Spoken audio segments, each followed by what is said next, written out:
Vivekananda Sure Satchit Sukha Swarupaya Swamine Tapaharine.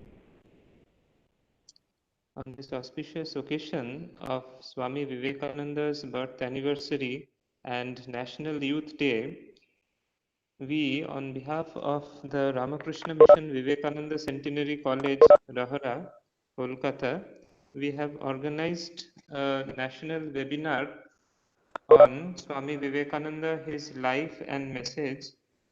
We are very fortunate to have amidst us Professor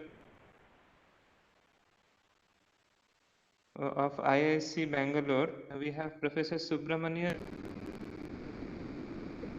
the Solid State and Structural Chemistry Unit of as the distinguished resource person for today's webinar. Very fortunate to have Sir with us today. And before we move on to today's proceedings, first have an inaugural song present first semester student of undergraduate courses. So I would request Kaushik to present your inaugural song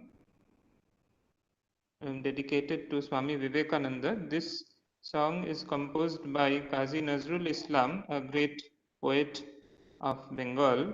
It is written on Swami Vivekananda, and I would request Kaushik Mitra, our student, to present the song on Swamiji. Kaushik, you can. ধন্যবাদ মহারাজ।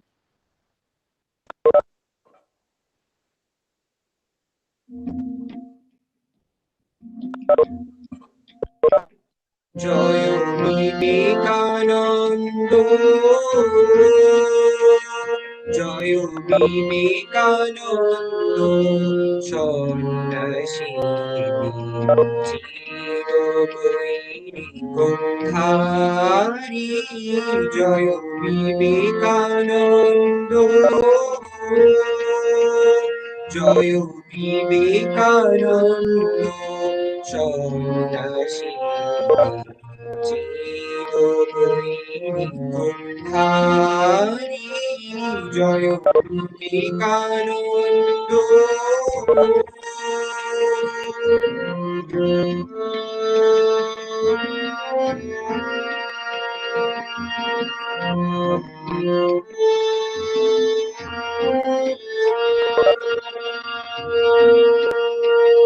জয় তরুণ যোগী শ্রীরাম কৃষ্ণ, তরুণ যোগী শ্রীরাম কৃষ্ণ, ব্রত সহায়কারী, জয় বিবেকানন্দ।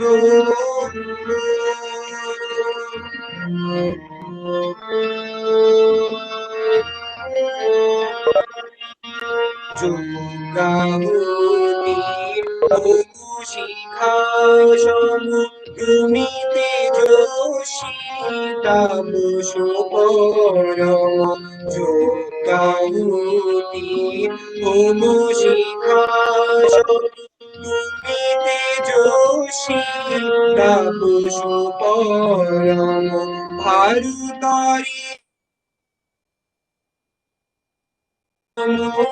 ভারতরে নমো নমো নমো, বিশ্বমঞ্চ বিহারী, জয় বিবেকানন্দ।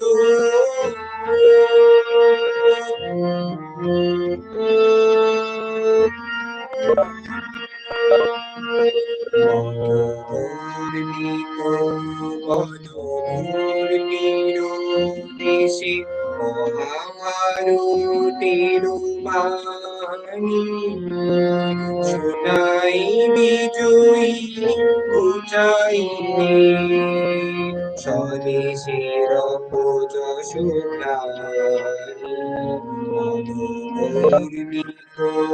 বদমূর্তির দেশে মহাভারতের বাণী, শোনাই বিজয়ী পূজাইলে স্বদেশীর পূজা গ্লানি নব ভারতে তুমি আনিলে নববীর মুছে দিলে জাতি ধর্মের রূপের নব ভারতে তুমি আনিলে নববীর মুছে দিলে জাতি ধর্মের রূপের জীবেশ্বরে অভিদ আত্মা জীবেশ্বরে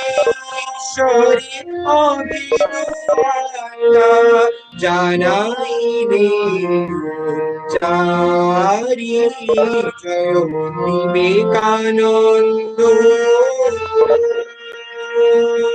জয় বিবেকানন্দ সন্ন্যাসী চিরধারী জয় যোগী শ্রীরাম কৃষ্ণ তরুণ যোগী শ্রীরাম কৃষ্ণ ব্রত সহায়কারী জয় বিবেকানন্দ জয় বিবেকানন্দ জয় Vivekananda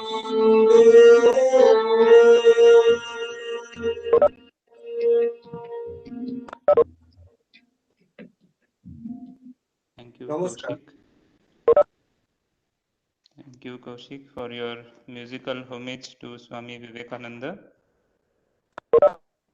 Now, I would request our revered Principal Maharaj, revered Swami Kamalasthanandaji Maharaj, Principal Ramakrishna Mission Vivekananda Centenary College, Rahara, Kolkata, to kindly give the welcome address.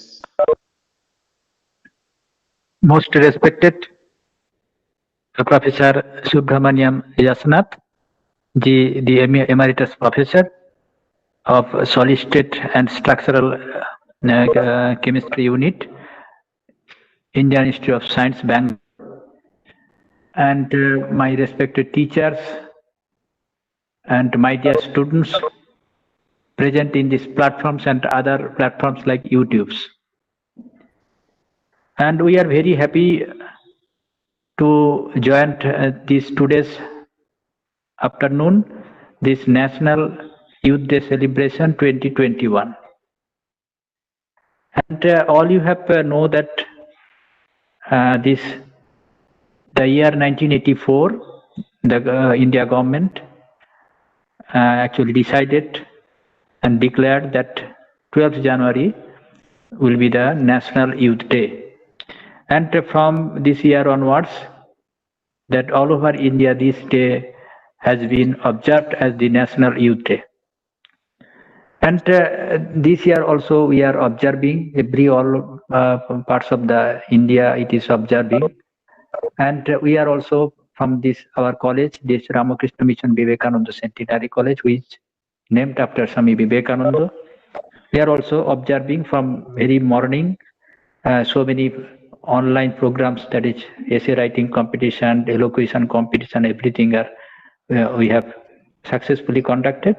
Now this is the end of this program, that is this webinar program, where we are very happy to have Professor Yashonath ji amidst us.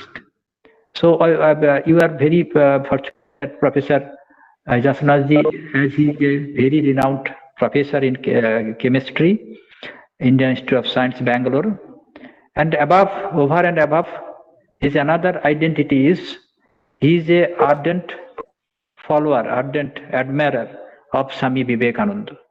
And actually afterwards, when you hear something about Swami Vivekananda's life and message, then you can understand that how he explaining everything. So it is you are fortunate that that you are actually very fortunate to listen the words of Professor Yashonath ji on Swami Vivekananda. And this it is a very important thing that India government declared 1984 that this 12th January will be the National Youth Day. Every year, all over India, it will be observed. And I was thinking some years ago that this day, what India government declared, what is relevance? Now, I can understand, and you can also understand that recent study also indicates that by 2022, this population of India, more than 50% or above, around 50% populations, the age group is within 25. That is the youth. So that this is the in this way, the India is the leading position, number one all over the India, where the population size about 50% are within actually 25, and after that and below this China and other Europe country. So in this way, this youth, the actually the force and power of the country, and our India will be the leading in the future by 2022. And the here actually relevance of this youth day and of Swami Vivekananda, because Swami Vivekananda is the embodiment of the youth power. He is the icon of the youth power, not only India, and I can say all over the world. He is the icon of youth. So with these few words, I once again I welcome. I express my heartiest regard, and actually what I can say, he is a very senior person. I express my heartiest regards and respect to Professor S. Subramanian on behalf of the college, on behalf of all faculty members, all students, and those are present in this platform and others platform, to him for his very kind present in this program. And also I thanks all of you, those are present in different platforms and viewing and witnessing this program. So the students, those are present, you actually minutely listen and enjoy the Professor Yashonath's words. After that, you can interact with him, and it is a great opportunity to you to actually interact with him and also hear some words from Professor Yashonath. With these few words, I once again welcome Professor Yashonath and thanks all of you present in this beautiful afternoon in this program. Thanks all of you. Thank you. Thank you, Maharaj, for your welcome address. Swami Vivekananda was of the opinion, he used to say that my faith is in the younger generation, the modern generation. Out of them will come my workers. They will work out the whole problem like lions. So that is why his workers are, you are the workers, dear students, you are his workers who will fructify his dreams and the work which he has started. So that is why his birthday is celebrated as National Youth Day. And today we have Professor Subramanian Yashonath, Emeritus Professor, Solid State and Structural Chemistry Unit, Indian Institute of Science, Bangalore, as our speaker. Just a few words about Sir. Professor Yashonath has obtained PhD from Indian Institute of Science, Bangalore, and then spent time at the Department of Chemistry, University of Cambridge, Cambridge and Royal Institution of Great Britain, London, and University of Pennsylvania, Philadelphia. His interests include molecular simulation, computational methods, physical chemistry, intermolecular interaction, phase transitions and diffusion. He is the visiting professor at several institutions in Europe and Japan, such as University of Sassari in Sardinia, Italy, as well as IMR Sendai University. So, with a profound background in scientific research, Professor Yashonath is also, on the other hand, a great scholar in Vivekananda studies.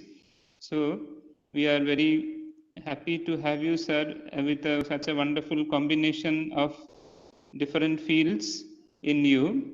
So, I would now request Professor Subramanian Yashonath, IISc Bangalore, to kindly give away your lecture on the topic Swami Vivekananda, his life and message. We have Professor Yashonath speaking on Swami Vivekananda, his life and message. Sir, we would request you to kindly deliver the talk. Revered Swamijis and the students of Vivekananda Centenary College. It gives me great happiness to be present on the Jayanti of Swami Vivekananda.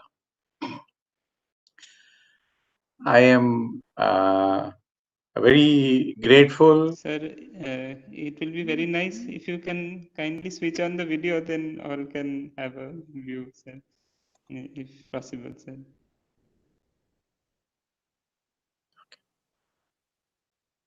Yes, sir. Thank you, sir. So I'm grateful to Swami Kamalasthananji and other Swamis for giving me this opportunity to be here amongst you and talk about the great saint Swami Vivekananda. I would like to start with the prayer. Om Namah Shri Ati Rajaya Vivekananda Suraye Satchit Sukha Swarupaya Swamine Tapaharine. So, I will talk about Swamiji's life and message, and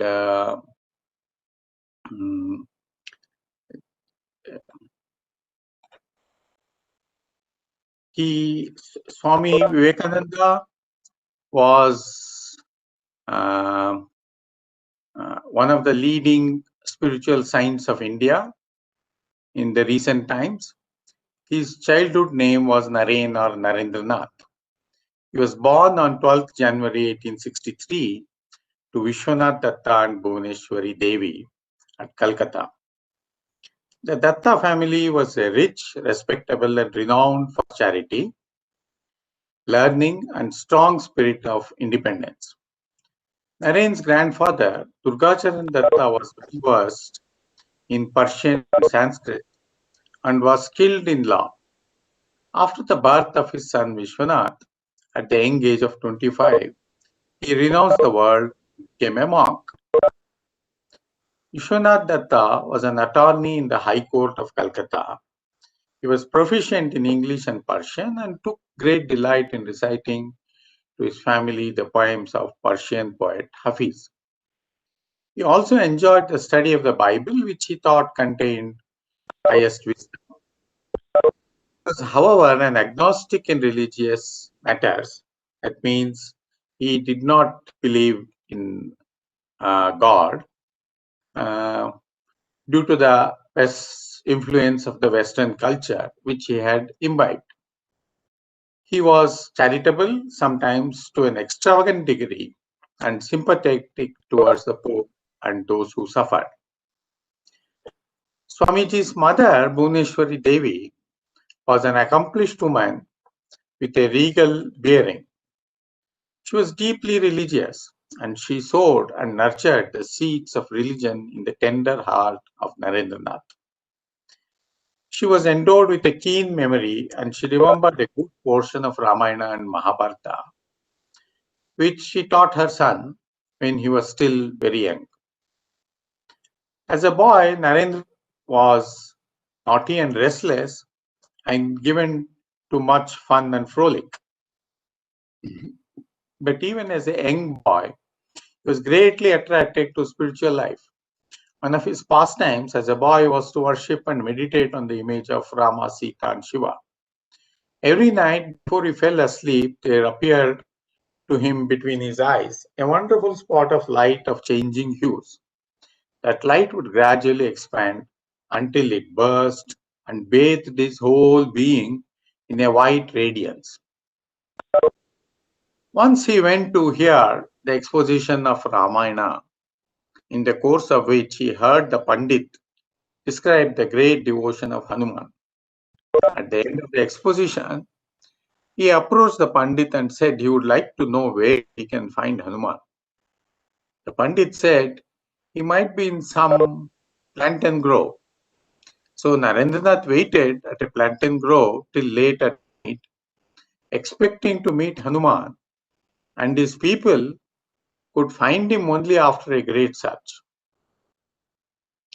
And Naren had his first spiritual experience, spiritual trance, at the age of 15, at the sight of a beehive in the cleft in the hills of India range. At that time, he was traveling with his mother to Raipur, where his father was then temporarily working. Morning shows the day, and the early years of Narendranath were full of events that held promise of a great spiritual personality as well as of great powers of leadership. When he was returning from a fair carrying some dolls which he had purchased, he heard some shouts from behind, people scared by some imminent danger. Looking back, he found that one of his companions was on the point of being crushed by a hackney carriage. Instantly, he rushed to his companion, putting the dolls under one arm and dragged him out of danger. The passers-by were astonished at the bravery and presence of mind of Naren. Another time, young Narendranath was trying with some friends to put up a trapeze, but the wooden poles were too heavy for the little boys. A European sailor who was passing by went to their help. He pressed down the legs of the frame with his feet while the boys pulled at the rope to raise the other end. Suddenly the rope snapped and the legs jumped up. The sailor was injured and became unconscious. Most of the boys fled in consternation, but Narendranath and a few others took care of the sailor, nursed him to recovery, and raised a subscription for him. Even in his early boyhood, Narendranath demanded intellectually convincing arguments for every proposition. He often used to swing on the branches of a champaka tree in the neighbor's compound. This irritated the owner, an old man, and he warned Narendranath and his companions that the tree was haunted by a bad ghost who would someday break their necks. This frightened the other boys, but Naren argued that if the old man were right, their necks would have been broken long ago. And he continued to swing on the branches of the tree as before. Yashonath, his father, he had many clients, and they were some of them Hindus, Muslims, and Christians, and others. And as social customs required those days, to enable all to smoke, he provided different pipes attached to bowls filled with water. Narendra's curiosity was aroused by this strange custom. Why could not all use the same pipe? He learned on inquiry that unless this custom was followed, one's caste will be lost. So he proceeded to check this fact. One day when nobody was there in his father's office, Narendra entered the room and took a puff at each of the pipes in turn. Suddenly his father entered the room and asked the boy what he was doing. The intrepid boy, the bold boy, answered that he was just testing how one's caste was actually lost. The accused father left with a simple remark, "Wicked boy that you are." Here we may note that the incidents of Holy Mother giving food to Amjad, a bandit, and Sri Ramana Maharshi's devotee, Dr. Hafiz Saeed, and his wife inviting few of the disciples of Bhagwan for lunch to their house, these show that all enlightened saints look at the core of a human being and do not look at their religion or caste. Now, Bhuneshwari Devi taught Naren the Bengali alphabet and his first English words. At the age of 7, the boy started his education proper under a private tutor.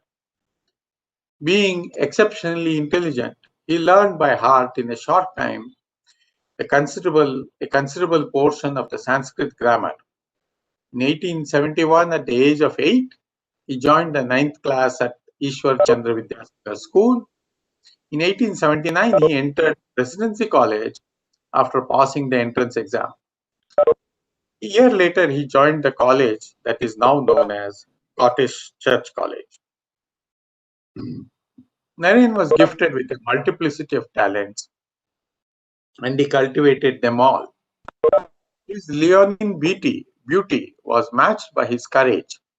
He had the build of an athlete, a delightful voice, and a brilliant intellect. His interests range from fencing, wrestling, rowing games, physical exercise, cooking and organizing dramas to instrumental and vocal music, love of philosophic discussion, and criticism. In all this, he was an undisputed leader. The principal of his college, Professor Hasty, once remarked, Narendra is a real genius. I have traveled far and wide, but I have not yet come across a lad of his talents and possibilities, even among the philosophical students in German universities. He is bound to make his mark in life. Once in college, Narendranath began to interest himself more seriously in studies. Apart from the usual college curriculum, he avidly studied Western logic, the abstruse philosophy of Herbert Spencer, the systems of Kant and Schopenhauer, the mystical and analytical speculations of the Aristotelian law school, the positive philosophy of Comte, and John Stuart Mill's 3 essays on religion. He also mastered the ancient and modern history of Europe and the English poets like Shelley and Wordsworth. He even took a course in physiology with a view to understanding the functioning of the nervous system, the brain, and the spinal cord. But his contact with Western thought, which lays particular emphasis on the supremacy of reason, brought about a severe conflict in Narendranath. His inborn tendency towards spirituality and his respect for the ancient traditions and beliefs of his religion, which he had imbibed from his mother on one side, and his argumentative nature coupled with his sharp intellect, which hated superstition and questioned simple faith on the other, were now at war with each other. Under a deep spiritual urge, he was then found observing hard ascetic practices, staying in his grandmother's house, away from his parents and other relatives, following a strict vegetarian diet, sleeping on bare ground or on an ordinary quilt, in accordance with the strict rules of brahmacharya. From youth, two visions of life had presented themselves before him. In one, he found himself among the great ones of the earth, possessing riches, power, honor, and glory, and he felt himself capable of attaining all these. In the other, he saw himself renouncing all worldly things, dressed in a simple loincloth, living on alms, sleeping under a tree, and then he felt that he had the capacity to live thus like the rishis of ancient India. It was, however, the second vision that prevailed in the end, and he used to sleep with the conviction that by renunciation alone could man attain the highest bliss. He also used to meditate for long hours before going to sleep, and from boyhood he had a passion for purity, which his mother made him observe as a matter of honor and in loyalty to herself and the family tradition. He was a born idealist and seeker of truth, so he could hardly be satisfied with worldly enjoyment, though he was a jubilant lover of life. But now his contact with Western philosophy and science unsettled in his mind, and he was filled with grave doubts about the existence of God. One of the chief questions that he could not answer was how to reconcile the presence of evil in nature with the goodness of omnipresent Creator. Hume's skepticism and Herbert Spencer's doctrine of the unknowable made him a settled agnostic. After wearing out his first emotional freshness and naivete, he felt a dryness of heart and an incapacity for his accustomed prayers and devotions. His real problem was, if God really exists, it must be possible for one to see him. He felt the need of a helping hand to save, to uplift, to protect, and to transform his impotence into strength and glory.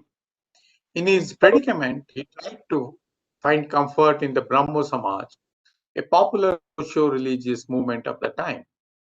This sect discarded Hindu conventions, opposed orthodox rituals and image worship, and taught people to worship and adore only the eternal, the unsearchable, the immutable being who is the author and preserver of the universe. This appealed to Narendranath. He was also impressed by its insistence on the supremacy of reason and its programs for social reform and mass education. Though for a time the congregational prayers and devotional songs of the Samaj attracted him, and he took an active part in them, he soon found that they did not give him that spiritual satisfaction for which he was thirsting. In his eagerness for spiritual illumination, he went to Devendranath Tagore, the leader of the Brahmo Samaj, and asked him, "Sir, have you seen God?" The old man was embarrassed by the question and replied, "My boy, you have the eyes of a yogi. You should practice meditation." The youth was disappointed, but he received no better answer from the leaders of other religious sects whom he approached with the same question. At this critical juncture, he remembered the words of his professor, William Hastie, who, while speaking of trances in the course of his lecture on Wordsworth's excursion, had said, "Such an experience is a result of purity of mind and concentration on some particular object, and is rare indeed, particularly in these days. I have seen only one person who has experienced that blessed state of mind, and that he is Ramakrishna Paramahamsa of Dakshineshwar. You can understand if you go there and see for yourself."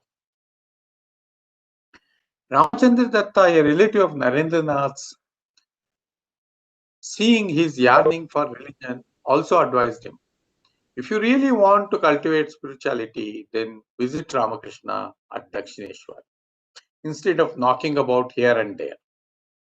Naren had earlier once met Sri Ramakrishna in the house of Surendranath Mitra, but he had not had a personal interaction with him. On one occasion, Naren had been requested to be present to sing devotional songs. So now in his trouble, the young seeker decided to have yet one more attempt to solve his problem. Now we will see how Narendranath's interaction with Sri Ramakrishna influenced and trained Swamiji, and Swamiji was transformed completely. Sri Ramakrishna represented the very heart of India with all her spiritual traditions, asceticism, and realizations. The India of the Vedas, the Puranas, and the Gita. From childhood, he had remarkable insight into spiritual truths. Having been vouchsafed the highest spiritual realization promised by Hinduism, Islam, and Christianity, he was convinced that the same truths was expressed by all the religions. Thereafter, He wanted to share the fruits of his realization with worthy aspirants and through them with the whole world. He was eagerly expecting the arrival of his disciples. And at the very first meeting with Narendranath at Dakshineshwar in November 1881, he recognized in him the worthiest of them all. Sri Ramakrishna, describing the meeting, said later on, he seemed careless about his body and dress, and unlike other people, unmindful of the external world. His eyes bespoke an introspective mind. I was surprised to find such a spiritual soul coming from that material atmosphere of Calcutta. The friends with whom he had come appeared to be ordinary young men with the usual tendencies towards enjoyment. He sang a few Bengali songs at my request. So concluded Sri Ramakrishna. To continue the story in the words of Narendranath himself, while I sang the song, he suddenly rose and led me to northern veranda. We were alone. I thought he would give me some private instructions, but to my utter surprise, he began to shed tears of joy as he held my hand and addressing me most tenderly as one long familiar to him, said, "Ah, you've come so late. How could you be so unkind as to keep me waiting so long? My ears are well nigh burned in listening to the profane talks of worldly people.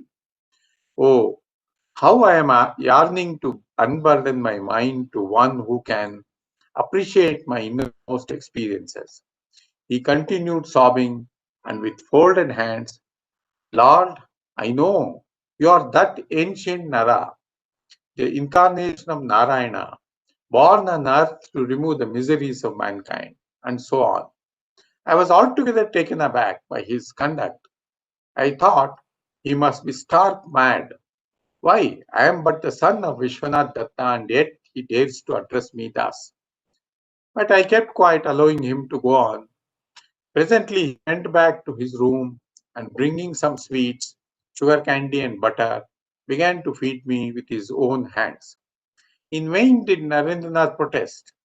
Before returning to his room, Sri Ramakrishna extracted a promise from him that he would come again alone at an early date. Narayan observed Sri Ramakrishna's behavior. He did not find anything wrong or strange in Sri Ramakrishna's words or behavior with others. Rather, there was marked consistency between his words and his life, and he appeared to be a man of genuine renunciation. Approaching him, Narendranath asked him the question which he had asked others often before. "Sir, have you seen God?" "Yes," answered Sri Ramakrishna. "I see him just as I see you here, only I see him in a much more intenser sense. God can be realized. One can see him and talk to him as I am doing with you.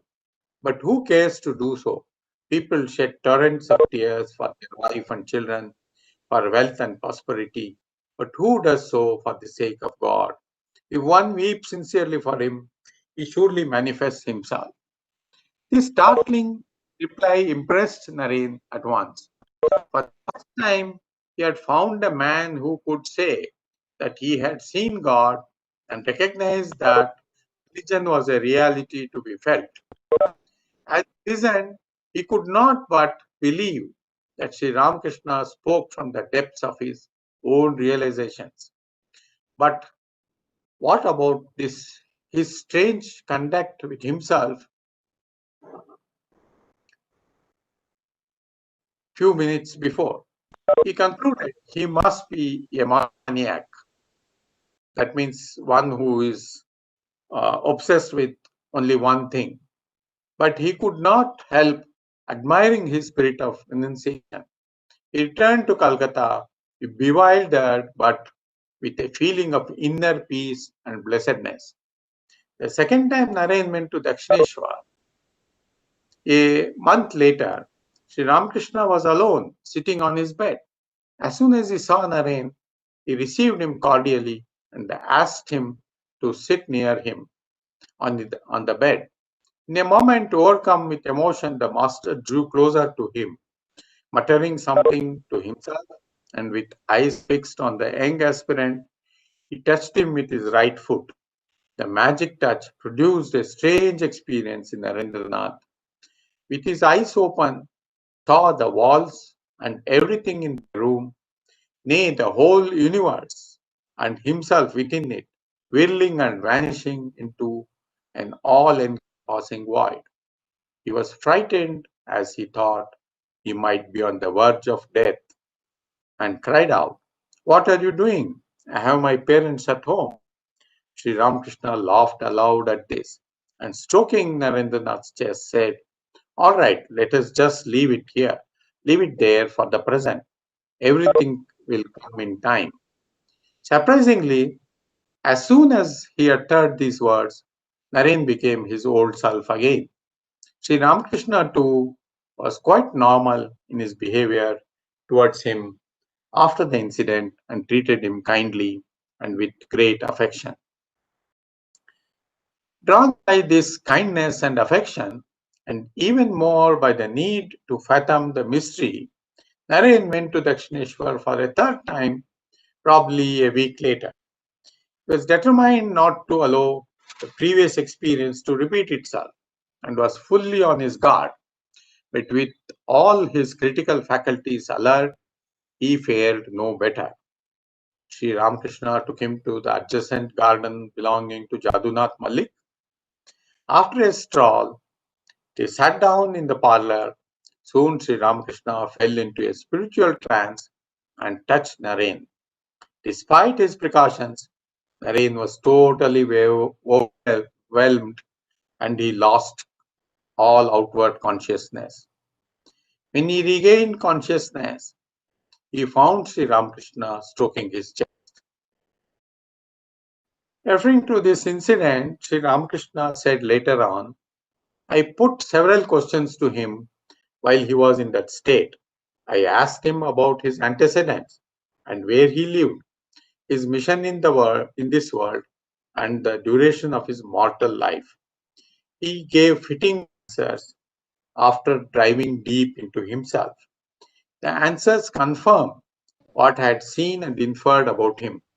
These things shall remain a secret, but I came to know that he was a sage who had attained perfection, a past master in meditation, and the day he knows his real nature, he will give up the body by an act of will through yoga." Whatever it was, Naren was completely puzzled. He saw the holiness, purity, and extraordinary powers of the person, and he admired them. Perhaps this was the person for whom he was searching. Who else could help him in his intellectual and spiritual struggles? But should he accept him straight away as his guru? The wounded pride of his intellect, which had received such an unpleasant rebuff on 2 occasions, would not allow him to do so. He would test him through and through before he wholly submitted himself to him and accepted him as his guide for life. Of all the disciples of Sri Ramakrishna, Naren alone doubted the master and criticized any of his teachings that appeared irrational. He was a staunch seeker of truth, and so he detested any form of sentimental piety. During his early contacts, he was severely critical of what Sri Ramakrishna said about his divine visions, quoted as the words of the mother. He used to ask him bluntly, "How do you know that your realizations are not the creation of your sick brain, mere hallucinations?" And in support of his argument, he would cite the latest conclusions of Western psychology. Firmly poised as he was in the knowledge of the highest truth, Sri Ramakrishna, however, did not get upset at the intellectual outbursts of Naren. He rose equal to the occasion. He never asked Naren to abandon his reason. On the other hand, he enjoyed his criticisms and even encouraged them He told him, "Test me as the money changers test their coins. You must not accept me until you have tested me thoroughly." He led the young disciples through a path suited to his temperament, and when all other methods failed to convince him, he granted him the necessary insight, which set all his doubts at rest. Narayan was bitterly against the doctrine of Advaita Vedanta, which Sri Ramakrishna was eager to explain to him. The Advaita idea of the identity of the individual soul and the Supreme Self appeared to him as bizarre and blasphemous. Sri Ramakrishna tried his best to bring home to the disciple the truth of Advaita by reason and argument, but without success. One day, after a trying discussion, he found Narayan speaking about the doctrine disparagingly to a friend and in a lighter vein. Sri Ramakrishna, in a semi-conscious mood, approached him and just touched him, and immediately a wonderful change came over Naren.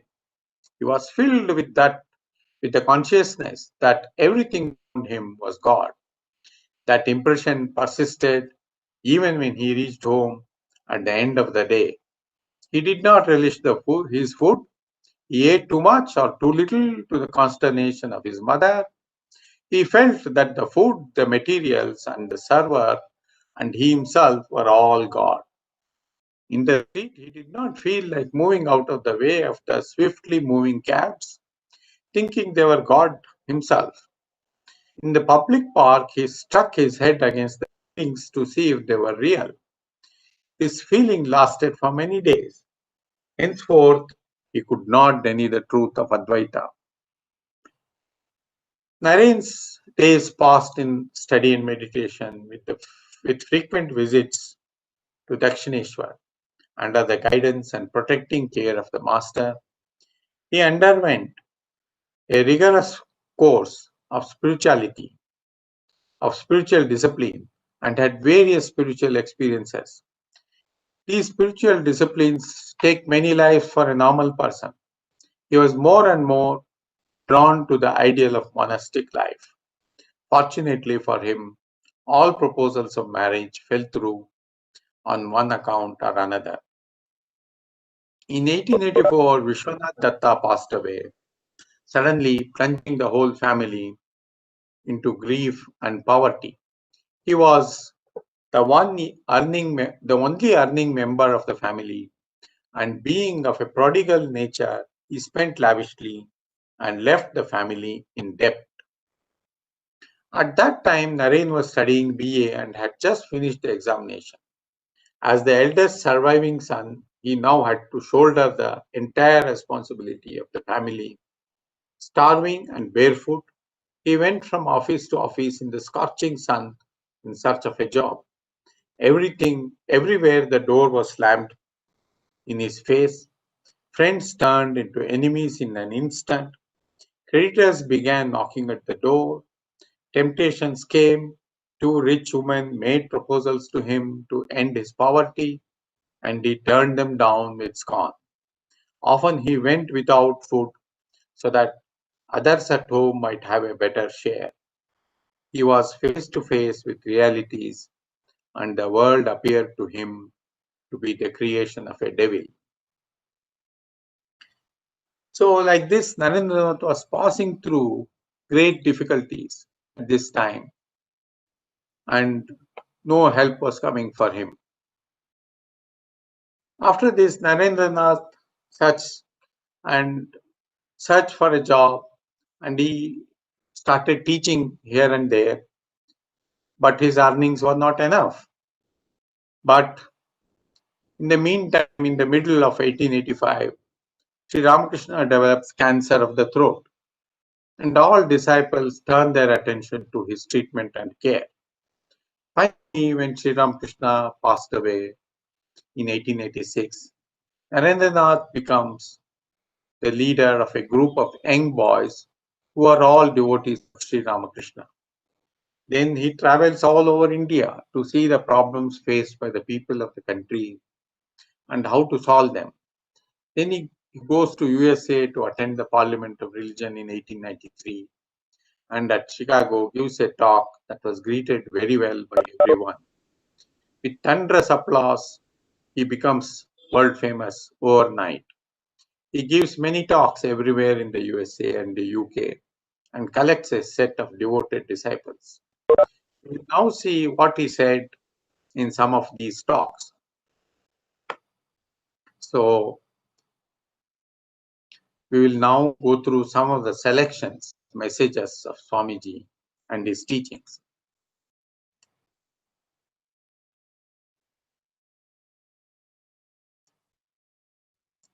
As many of you will be as students, you will all pursue, some of you at least will pursue science. There are certain teachings of Swamiji which are relevant to us as scientists. We will look at these now. For practical purposes, this is Swamiji's telling, for practical purposes, let us talk in the language of modern science. But I must ask you to bear in mind that as there is religious superstition, so also there is superstition in the matter of science. There are priests who take up the religious work as their specialty. So also there are priests of physical law, scientists. As soon as a great scientific name like Darwin or Huxley cited, we follow blindly. It is the fashion of the day. 99% of what we call scientific knowledge is mere theories, and many of them are no better than the older superstitions of ghosts with many heads and hands. But with this difference, that the later differentiated man a little from stocks and stones. True science asks us to be cautious. So Swamiji is continuing. Just as we should be careful with the priests, so we should be careful with the scientists. Begin with this belief. Analyze, test, prove everything, and then take it. Some of the most current beliefs of the modern science have not been proved. Even in such a science as mathematics, the vast majority of its theories are only working hypotheses. With the advent of greater knowledge, they'll be thrown away. So this is what Swamiji's warned us. So when you start your research career, note that you have to go through every published paper and examine it carefully and should not take it as the ultimate truth. Now we'll see what Swamiji said on food. All liking for fish and meat disappears when pure sattva is highly developed. And these are the signs of its manifestation in a soul. Sacrifice of everything for others, perfect non-attachment to lust and wealth, want of pride and egotism. The desire for animal food goes when these things are seen in man, and where such indications are absent, and yet you find men siding with the non-killing party, know it for a certainty that here there is either hypocrisy or a show of religion. So he's saying if the dislike for fish and meat is not accompanied by sacrifice for everything for others, perfect non-attachment to lust and wealth, want of pride and egotism, then it is not really the indication of real sattva. So on spirituality, Swamiji has said, each soul is destined to be perfect. Every being in the end will attain to that state. Whatever we are now is the result of whatever we have been or thought in the past. And whatever we shall be in the future will be the result of what we do or think now. But this does not preclude our receiving help from outside.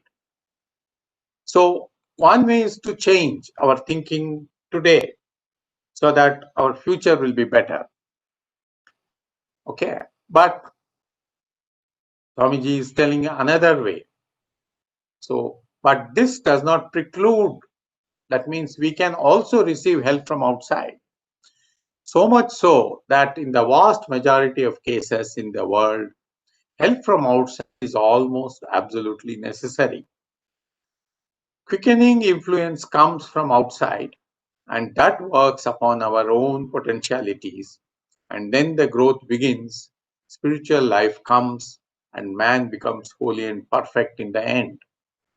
This quickening impulse, which comes from outside, cannot be received from books. The soul can receive impulse only from another soul and from nothing else. We may study books all our lives, we may become very intellectual, but in the end, we find we have not developed at all spiritually. It does not follow that a high order of intellectual development always shows an equivalent development of the spiritual side of man. On the other hand, we found cases almost every day where the intellect has become very highly developed at the expense of the spirit. So, as Taittiriya Upanishad says, the five koshas, Annamaya kosha, Pranamaya kosha, Manomaya kosha, etc., these five of them needs to be developed together and not one over the other. Now, Swamiji continues, now in intellectual development, we can get much help from books, but in spiritual development, almost nothing. In studying books, sometimes we are deluded into thinking that we are being spiritually helped. But if we analyze ourselves, we shall find that only our intellect has been helped and not the spirit. That's the reason why almost every one of us can speak most wonderfully on spiritual subjects, but when the time of action comes, we find ourselves so woefully deficient. It is because books cannot give us that impulse from outside. To quicken the spirit, that impulse must come from another soul. That soul from which this impulse comes is called the Guru, the teacher, and the soul to which the impulse is conveyed is called the disciple, the student. In order to convey this impulse in the first place, the soul from which it comes must possess the power of transmitting it, as it were, to another, and in the second place, the object to which it is transmitted must be fit to receive it. The seed must be a living seed, and the field must be ready to plowed, and when both these conditions are fulfilled, a wonderful growth of religion takes place. The speaker of religion must be wonderful, so must the hearer be. And when both of these are really wonderful, extraordinary, then alone will splendid growth comes, not otherwise. So we can see that this is the case when Narendranath met Sri Ramakrishna Paramahamsa Dev. These are the real teachers and these are the real students. Besides these, the others on playing with with spirituality, just having a little intellectual struggle, just satisfying a little curiosity, but are standing only on the outward fringe of the horizon of religion. There is some value in that. Here, thirst for religion may best be awakened. All comes in course of time.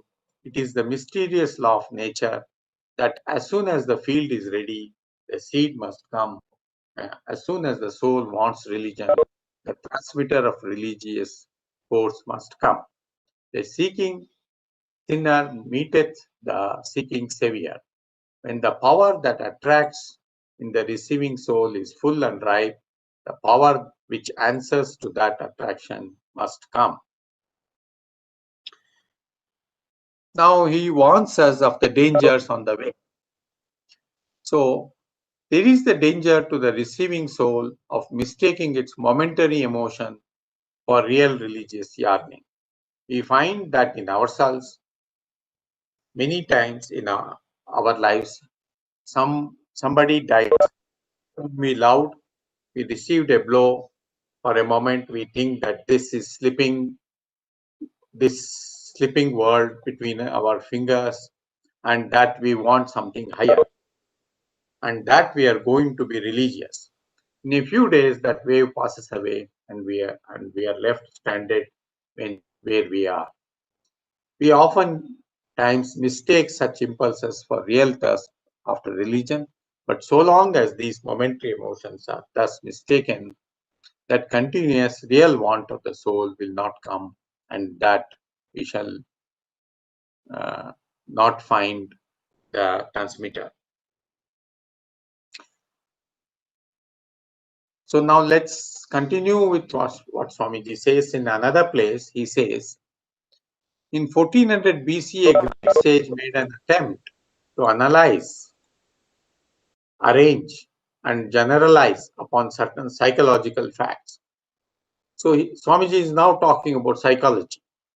He was followed by many others who took up parts of what he had discovered and made a special study of them. The Hindus alone of all ancient races took up the study of psychology in the right earnest. I'm teaching you now about it, but how many of you will practice it? He's asking the Western audience. How many days, how many months will it be before you give it up? You are impractical on this subject.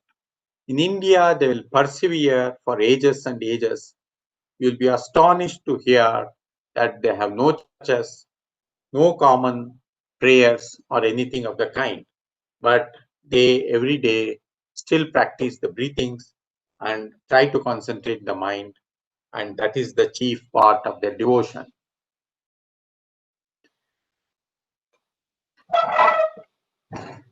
Every Hindu must do this. That is the religion of the country. Only each one may have a special method, a special form of breathing, a special form of concentration. And what is one special method?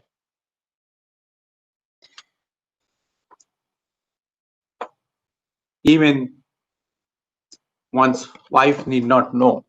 So Swamiji is saying that whatever practice each one does need not be known by others.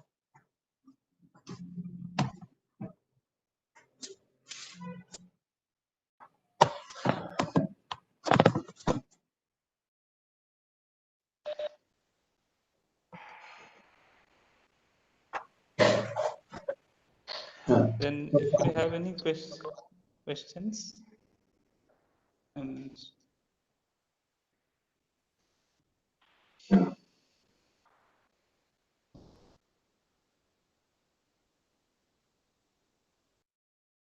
Yeah, if there are any questions, I would like to answer. participants, if you have questions, you can ask. Sir?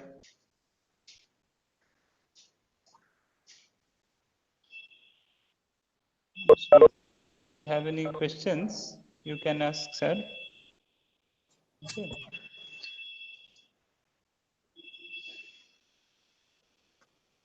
Okay, I would like to tell you a little more about my institute. Yes, sir. That will be nice. Yes, sir. So Indian Institute of Science was started and the person responsible for its starting is Swamiji. Swamiji was going in 1893 on a ship from Japan to USA. And on that ship was Jamshedji Tata. And both started conversing. And Swamiji told Jamshedji that India needs higher education and something he has to do, something should be done for that.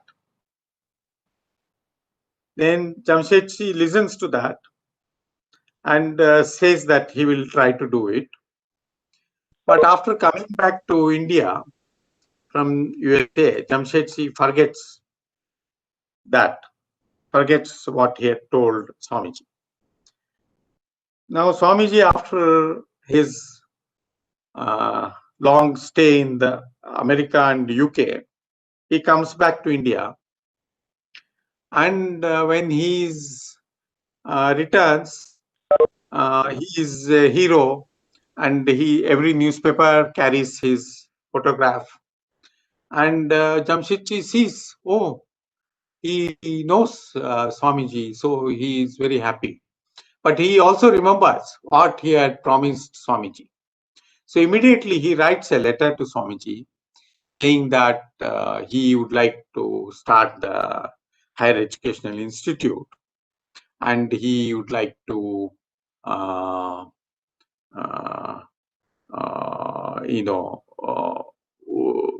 look at some help from Swamiji himself. He said, who can be greater leader and who can enthuse the young generation for pursuing science except Swamiji himself. So he invites Swamiji, he writes a letter to Swamiji saying that please, take charge of Tata Institute, which is, since Tata started it, it was known as Tata Institute in the beginning. And Swamiji's reply is unfortunately not traceable, but the letter from Jamshedji is available in the at the institute, and also all these things are discussed in a book called In Pursuit of Excellence, History of Indian Institute of Science. Now, when Jamshedji tried to start the institute, he approached, that time it was still British were ruling India. So they approached the British authorities for permission to start the institute. Now, immediately the British authorities say that there is no reason to start such an institute because Indians are not able to think scientifically. Okay, so this is what was given as a reason by the British authority. So then what happens is Jamshedji approaches another British authority, and he also refuses to help or to give the permission to start. And so you can see that when we were under the British rule, the difficulties were very many, and these difficulties were, we had no freedom actually to do whatever we wanted. So that was one of the greatest difficulties. And then what happens is that this comes to the notice of Nivedita, Sister Nivedita. So Sister Nivedita then tries to contact people in Britain, and also she writes to William James of Harvard University in the US, saying that this permission should be given. And then finally the permission was given and the institute was started. And in that book it is mentioned what Swamiji's idea of how scientists should be in a institute, in a higher educational institute like Indian Institute of Science. He said the people should live with minimum necessities and should have a very ascetic life and pursue their science in a very sincere way with the ascetic spirit, keeping the ascetic spirit. So if you check whether we have followed all that, is that we have not been following Swamiji's suggestions. And as a result, there has been some deterioration in the institutes, including Indian Institute of Science. So with that, I would like to conclude, and I thank Swamiji for giving this opportunity to say something about Swami Vivekananda. Thank you, Swamiji.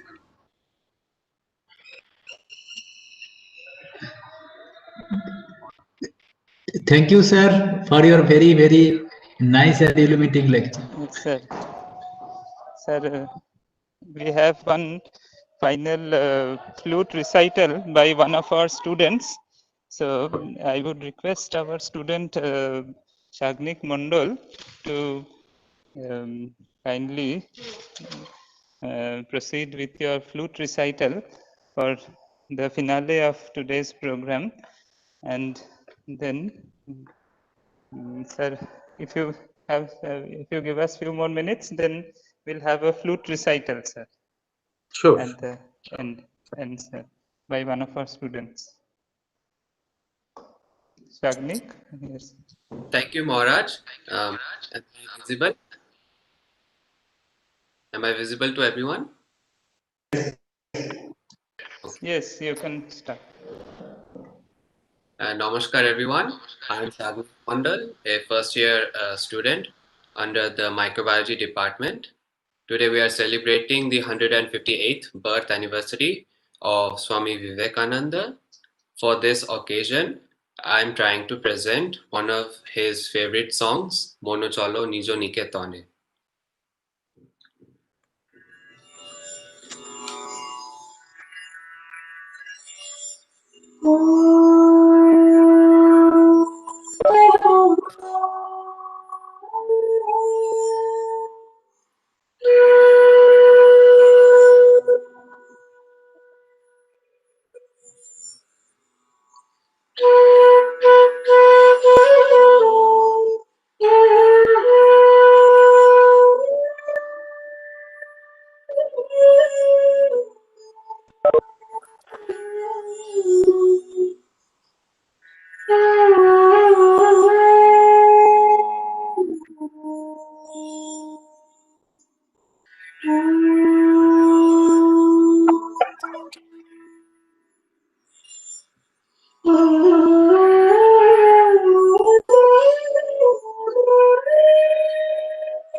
Namaskar.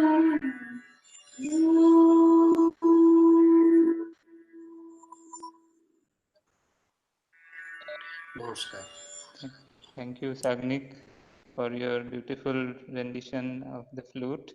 So we have been hearing to Sagnik Mandal. He had been playing Manochalo Nije Niketane, a song which Swami Vivekananda sang in front of Sri Ramakrishna as Narendra. So then he was Narendra, a young student, and he went to Sri Ramakrishna, and during that time he had sung this song, Manochalo Nije Niketane. So as far as I understood that in composition, it was a Desh Rag, and along with that, the main song was there. So Sagnik has very nicely played the flute. Thank you, Sagnik, for your homage to Swamiji through your flute recital. And so finally, on behalf of Ramakrishna Mission Vivekananda Centenary College, Rahara, Kolkata, we extend our heartfelt gratitude to Professor Subramanian Yashonath of IISC Bangalore for his wonderful talk and for enlightening all of us on this auspicious occasion of Swami Vivekananda's birthday and the National Youth Day. And on the topic Swami Vivekananda, his life and message. So we have been hearing from Professor Yashonath on Swamiji's import, his impact, his role in IISc Bangalore, and the wonderful concept of blending the ascetic spirit and the scientific research together. So we are really grateful to you, sir, for your beautiful talk, and we look forward to you in future for getting more enlightenment and wisdom whenever we require. So it is our request to you, sir. So whenever possible, please visit our college and come to us. And so the students and teachers all will be benefited by your presence, by your wisdom and suggestion. So Swami Vivekananda's 158th birth anniversary, we have celebrated all through the day. We had different kinds of programs like Oh, extempore competition, art competition, then essay writing, and finally we had this webinar where we had Professor Yashonath of IISc Bangalore. So we are really thankful to all the participants and organizers and for organizing this webinar. So we pray to Swamiji for guiding us in carrying forward his message and for fructifying it in our lives so that we can blend sacrifice, service, and spirituality into one composite system. We pray at the holy feet of Sri Ramakrishna, Holy Mother Sri Sharada Devi, and Swami Vivekananda for their eternal blessings and for their guidance. With this, we end our webinar. Thank you everyone present over here. Thank you all those who are attending this webinar. Namaskars. thank you. Thank you.